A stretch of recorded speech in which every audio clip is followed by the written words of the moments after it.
Hi guys, welcome back to our live podcast recording of From the Blockchain, live from NFT LA. We do have today actually some of our sponsors for our gallery event that's going to be happening. Welcome, joining us on our show, a couple of friends of mine.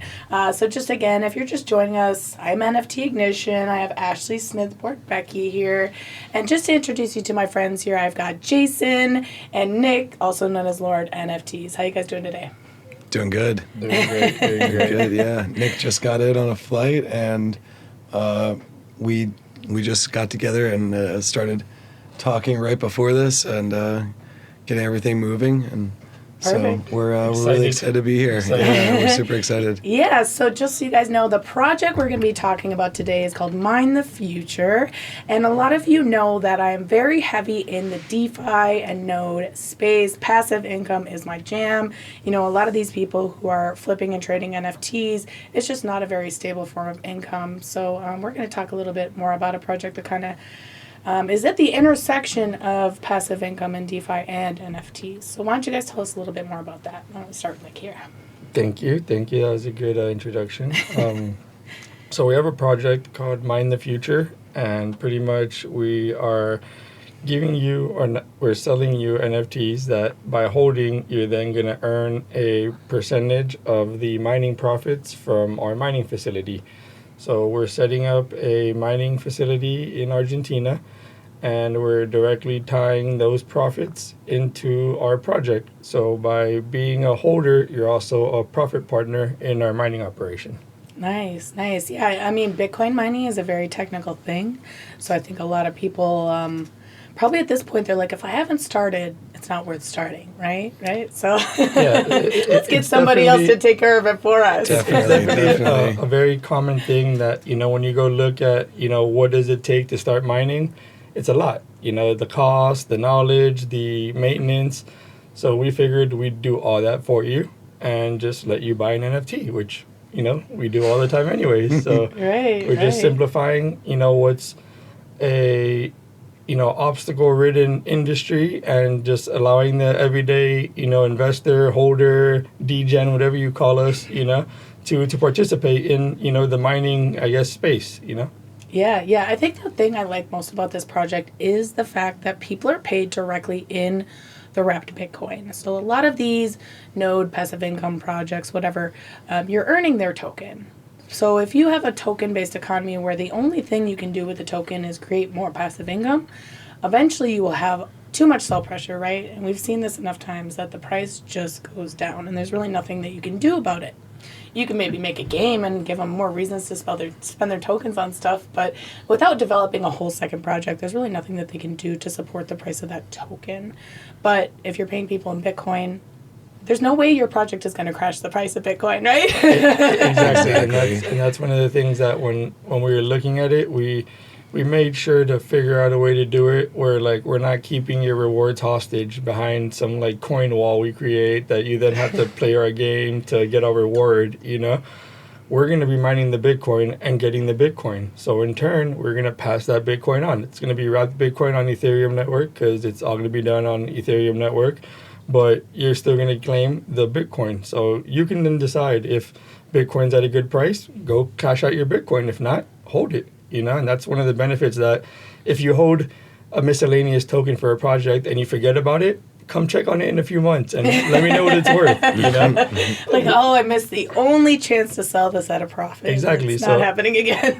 So with this, it's more so, if you believe in Bitcoin, you just kind of play the Bitcoin game. Bitcoin rises, you cash out. Bitcoin's down, you collect. You just kind of stack up a little bit. So that's the ease of use is definitely something that we wanted to emphasize. And also with the devs that we've been working with, we're making sure that everything is as literal a step as can be. So you just sign on, connect, redeem. And in the process, we'll give you all these cool facts about what our mining facility is producing and all real-time data, all this stuff. But your part as the consumer is just click and claim, and then you'll then decide if you want to, cash out your Bitcoin. But we'll give you the Bitcoin for you to do what you please with. That's awesome. That's awesome. So what are you guys working on right now? I know you're still kind of early on, got some stuff. Yeah. So it's quite a hurdle. Yeah, Obviously, we're not going to make the holders go through it. That's the whole point. But the infrastructure required, and it is quite a task. And luckily, we've already been able to secure a facility. We have a 10-year contract. We already have work orders in place to get up to 9 megawatts in our facility. So that's going to be probably 3 to 4 week process to where we get everything fully built to where we have the power actually in our unit.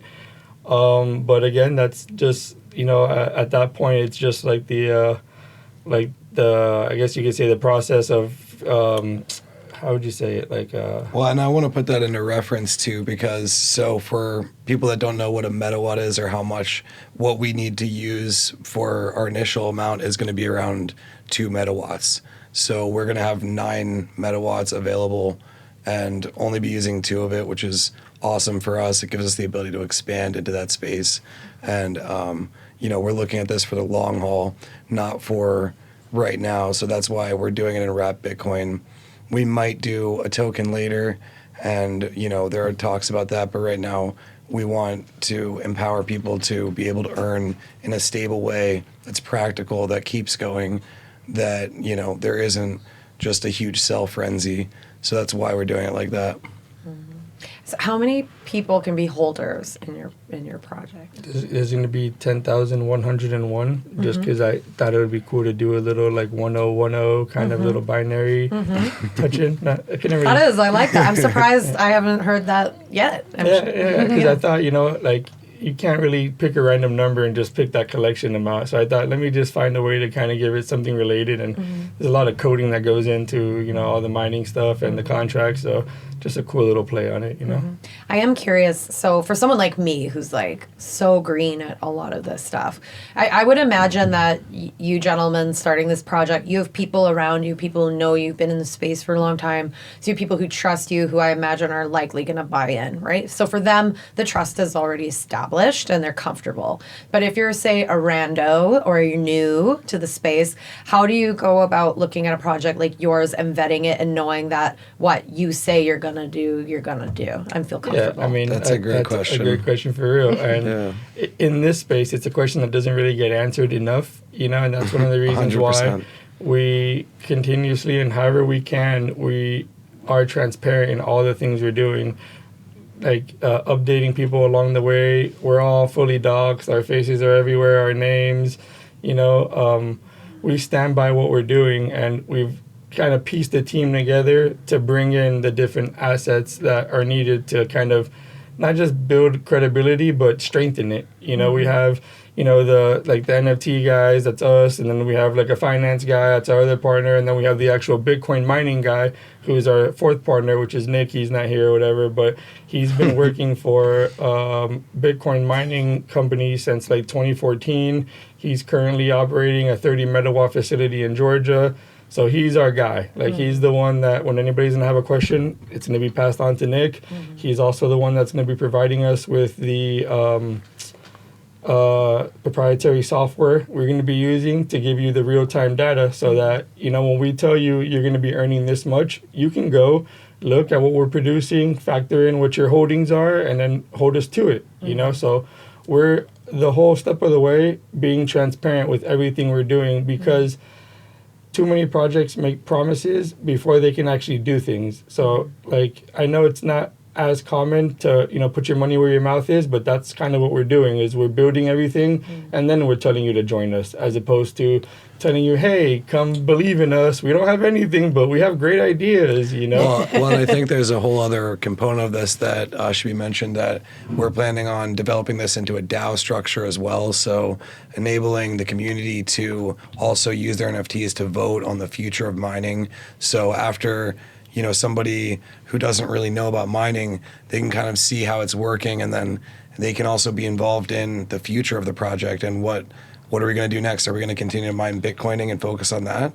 Or maybe somebody would put a proposal up to want to, mine on Ethereum network and see how that goes, or mine on an altcoin or what have you. But that will be, up to the community to, if you're a holder, you could put up a proposal and lead a project like that, and funds would be allocated for that if it was voted for. And another thing, to go back to your question on, what can make a new person believe in what we're doing, everything that we're going to build into the project is going to be built into the smart contract. So once that's completed and that gets vetted and audited and all that, you'll see all the mechanisms in the smart contract that are going to automatically distribute the mining rewards, that are automatically going to create the DAO pool, that are automatically going to create the team funds. You get me? So that's all going to be written and set up from the beginning, to where, like I said, going back to transparency, there's going to be, no shady games, no behind the curtain action.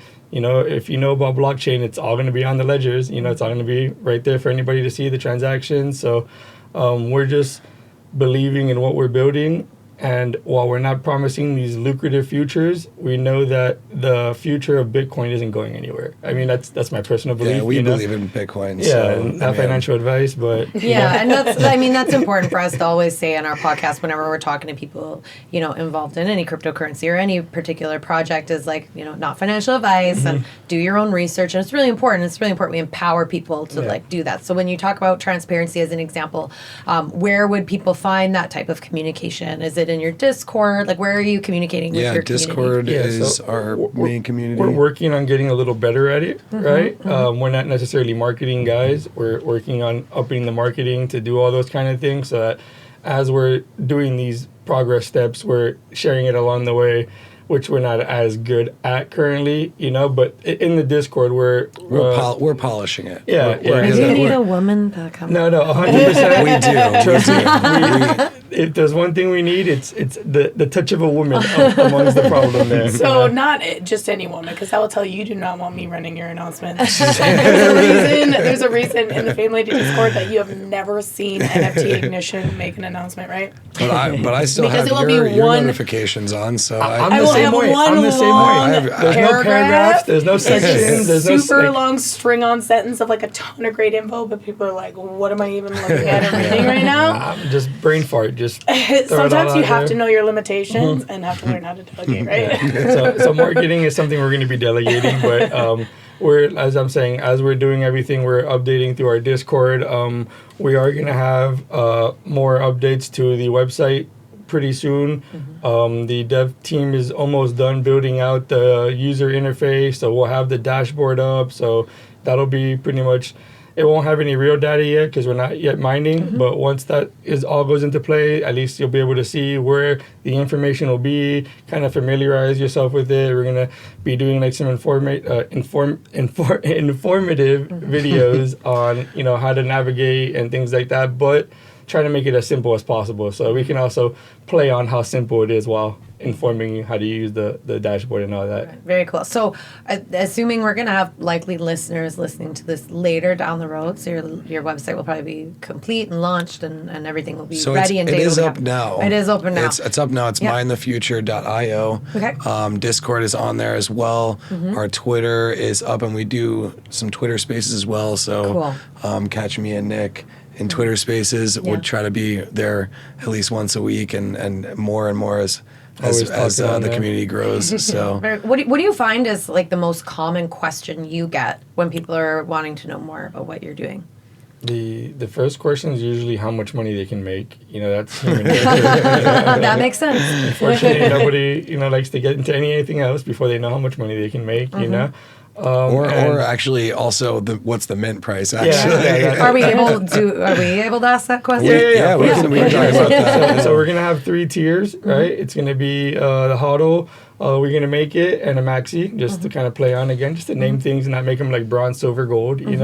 So the first tier is going to be 0.15, next tier is going to be 0.3, and the last tier is going to be 0.5, and then they're all going to be attached to different percentage rewards. So they'll be weighted to basically you know, obviously if you're spending more, you'll earn more and you'll have a different APY bracket. We can't promise a specific amount because it's in Bitcoin. Yeah, that's we don't run the real Bitcoin tricky network. part We just are a part of, you know. Our rewards are tied to the most volatile asset that exists. You know, so we can't like make claims on what you'll earn monthly. What we can do is percentages based on the amount you spend and how much Bitcoin will be incurring. You know, so we have like some area, some region that like as long as you know we keep doing what we're doing, we'll always be able to earn X amount of Bitcoin, and as long as Bitcoin is in this range, we can estimate that you know you'll earn this amount APY. But in all honesty, compared to other projects, it'll be a lot more stable, which I think is attractive to somebody like me as an investor that's been around in the space a little bit longer and seen, you know, ICOs and all these different cycles of projects that promise great big things and can't deliver on them. So we're trying to get all this stuff done ahead of time and be able to deliver on these goals before mint and show them before mint. Yeah, and just a really quick, simple breakdown of mining. When you mine, you have pretty much 3 variables. 2 are usually fixed, which is going to be your power price and the amount of miners you have, right? So those don't really change. The price of Bitcoin is always going to change. So you can factor what you're going to spend on power supply and what you're going to produce in Bitcoin, but what that Bitcoin's worth, you know, depends on the day of the week, you know, but that's It'll also always, where... one Bitcoin's always worth one Bitcoin. Yeah, exactly. That much we know. That's also where, you know, going back to, you know, do your own research and, you know, inform and empower yourself to know when to cash your Bitcoin out. You know, we'd hate for people to be earning Bitcoin and cashing it out at like all-time lows, or not all-time lows, but like, you know, like a 2-month low and you're cashing out your Bitcoin, you know? So we want to also, you know, create like an informative little network within our community so that everybody kind of has, you know, an idea of, you know, not panicking when Bitcoin drops and, you know, not getting too excited when it goes up a little, but just kind of getting an understanding of, you know, how to like manage their rewards, so to say. Interesting. Yeah. Well, this was really great, you guys. Is there anything in particular that we haven't talked about that you think is important that people know? Jason? I think the biggest thing that's really exciting for me about this project is the investment fund and the DAO side of it, because I just like really think community building and having the community be a part of the project is super important, especially because to me that's a lot of what Web3 is really all about, is bringing people in and giving them the opportunity to participate in a lot of these situations and in the environment that people haven't been able to without, you know, a lot of vetting and you know, hard work to get to participate in some of these things. So we're obviously allocating a portion to investing into projects in the community that people will propose. If you're a holder and you know, have an idea that you are looking for funding for, we'll also be looking to improve and add in. And we're doing them as grants. We're not asking you for equity. We're not telling you, hey, you're now MTF's employee. Like, this this is a DAO, so like, we wanted to empower. You know, we feel extremely users. blessed, and giving back is a big part of the project. And when it comes to mining and Bitcoin, like, there's always some to give back, you know? So that's something that within our community, we want to have, you know, a strong community with, you know, a lot of opinions and voices that, you know, when everybody agrees, we back. You know, we're not going to just have one person screaming the loudest and give into their little tantrum, you know. Well, that doesn't work in a DAO, right? Yeah, exactly. And that's the votes. beautiful part of the DAO, is that, you know, things have to get done as proposals. They have to get voted. There has to be a quorum met in the voting. You get me? And if all those things happen, we're happy to abide. You get me? The community's spoken, and, you know, that's what we'll wind up doing. And that's something that, you know, I'm glad he brought up, because, you know, we want to give back, and we're doing it in a way where it's tied into, as I mentioned, the original smart contract. So from the mining pool, there's already going to be an allocation that's going to go towards like what we're calling the MTF grant program. And so we're going to pretty much just build that up. And that's all, again, we're going to have our dashboard where you're going to get to see what that fund is amassing. You get me? We're not just going to tell you, hey, we got X amount of money in there. Go check.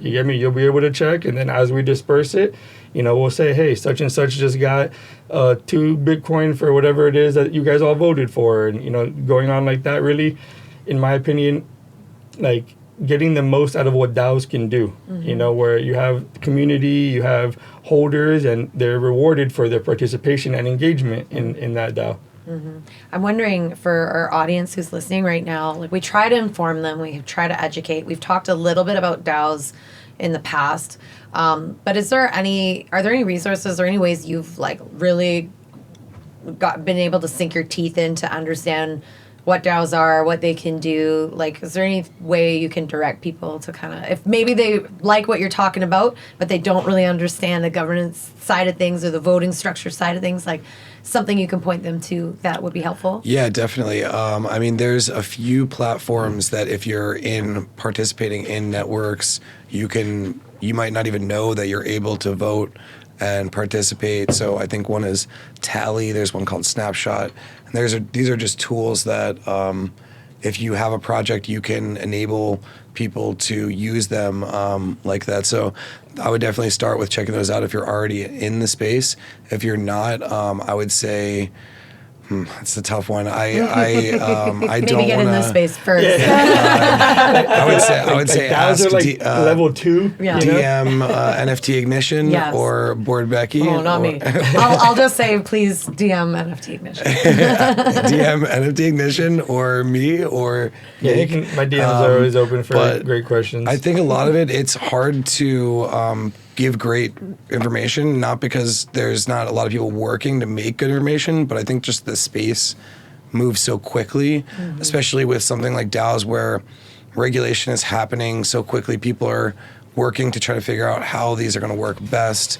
So it's hard for me to pick one, decide one but I would definitely say DM one of us if you have any questions. Cool. Like I got most of my DAO knowledge from an attorney that helped set up our business account. So I mean, That sounds like a good place to get some it's information probably from a now. good place. so there is a lot of like legislation going into leveraging the way DAOs are. So there's actually laws in states and countries already that are recognizing DAOs as forms of LLCs or S corps or different types of corporations, to where it just literally becomes every holder is a part of the company. Right. So it's like an S corp where you can give out percentages, but you don't have to assign the percentage. By being in the company, you're getting an allocation of that company's total. So it's quite advanced. It's not, it's not crypto for beginners. DAOs are probably like level 2 or 3 of what you do first, But I see this as something that is going to be in the next 5 to 10 years a part of most people's like everyday lives. And I think more and more people are going to gravitate towards implementing these kind of structures in traditional markets and traditional industries, and we're already seeing that happen now. But I think that's going to accelerate, and so we're excited to be on the cutting edge of it as well. Very cool. So if people want to get a hold of you guys, let's remind our audience about your project and where to find the information, and then also both of you as individuals, how they can find you and follow you and maybe DM and stalk you and harass you. My profiles are pretty easy. It's just Lord NFTs, and the MTF Twitter is MTF DAO, and you can reach out to either of those. Either me or him or another partner that runs it, and then you can hit him up directly on his Instagram. Twitter, which is Jason Benrubi. Jason, just like Jason, and the last name is BenRubi. If you look up Benrubi at Benrubi NFT, it should come up as that as well. And also, if you go to the website www.mindthefuture.io, there's the link to our Discord on there. There's also the link to our Discord on our Twitter. And I recommend going into the Discord if you want to get the most updates and pretty much like the most news. Just drop in there or just shoot us a message on Discord or anything, and one of us will be happy to help and, give you whatever information to make you feel more comfortable.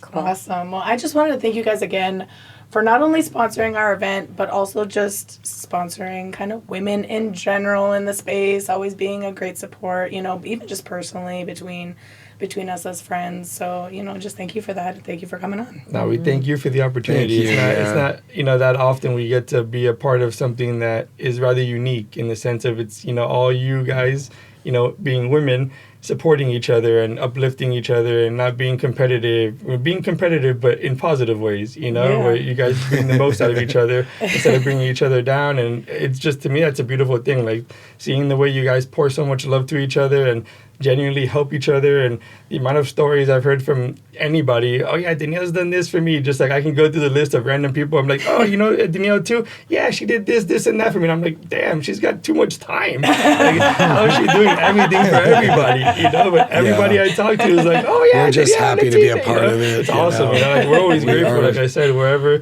we can help or wherever we can be a part of, because we love what you guys are doing, and seeing you guys continue to succeed and keep growing, like that's just awesome to me, So you guys are just as talented, if not more, than most men are, but to me, like if we can support you guys however we can, being the only males on a panel is pretty cool. Not gonna lie. No, we really appreciate it. You guys are super inspiration for me and for we're both Fame Ladies holders as well. Yep. And we love what you guys Martian do. skin, black so nice.